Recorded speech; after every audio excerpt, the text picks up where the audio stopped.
By request, got a movie review here for Star Wars The Force Awakens.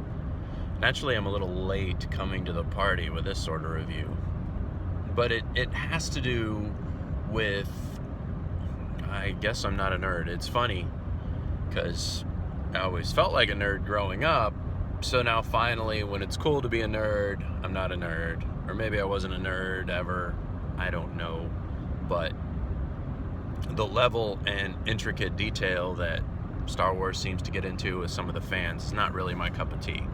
So allow that to offer some insight into my perspective. So, without further ado, shall not be infringed, this one's for you. Force Awakens. I went to see the movie. Obviously, I was going to go see it. I think it's a requirement for people of our age that Star Wars is a very big part of the narrative of our lives. Being a young boy growing up in the 80s and the early 90s, the 80s was already established as Star Wars, and maybe the kids that were a few years older than us were into it. They had the cool Millennium Falcon toy and all that other stuff, and it makes an impression on you,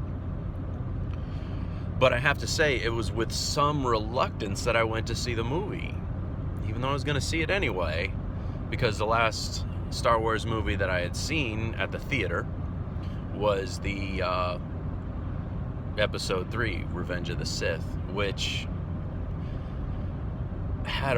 was a really good movie, I thought, right up until the end with the no. It was really, really freaking lame. They could have done that a couple of different ways, but we'll get into that in a later video.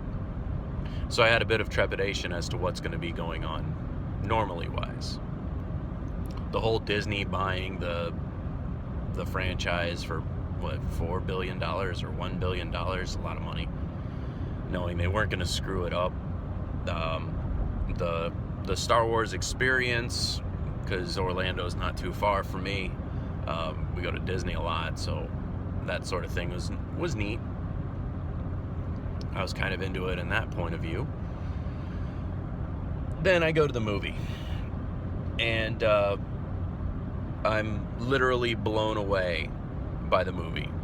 It, to me, was really, really well done. I liked the opening.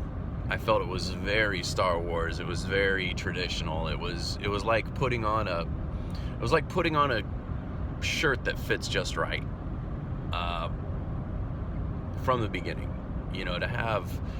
To have Rey rappelling down the thing as she's kind of a scavenger. She's cute as a freaking button. That helps, right?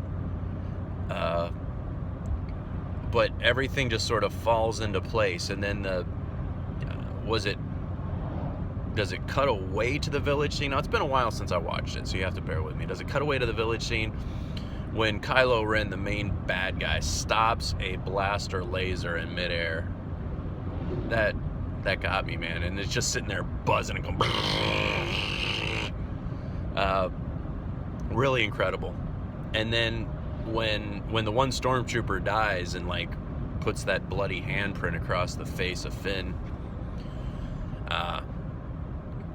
it brought a level of graphic violence to Star Wars that I hadn't seen before. So the people that have been reading Star Wars in comic books, which apparently there's this whole comic book universe that I'm not privy to, being not a nerd, this sort of thing has existed for a while. There's a lot of backstory, there's a lot of depth,